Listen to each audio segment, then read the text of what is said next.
think one of the things that has been unfortunate for me as someone on the left is, as someone myself here who values pluralism, diversity, all of these different values that are important to me as someone of the left, to see a double standard where I have been there in saying, hey, you know what?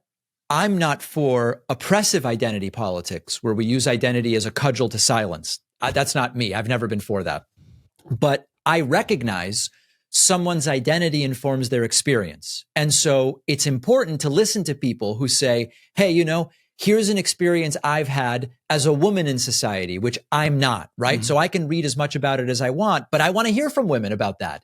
And we are told we should listen to that. We should value that. Hey, I'm not Black. So when Black folks say, here's how the way that public transit segregation has affected our community, I want to hear from them. As long as they're not trying to silence me with their identity, I want to hear that. I value that.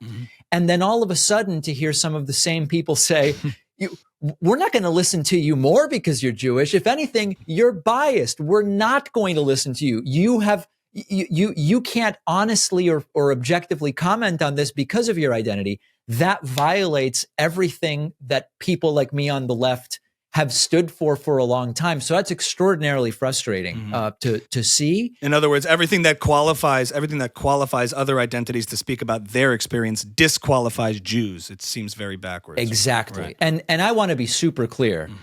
I'm not talking about the majority of the people that are kind of in my slice of the left. And I'm also not addressing in this critique the extreme tiki torch right-wing anti-Semitism. Like, we're having a conversation about this particular slice. This is a frustration I have with it.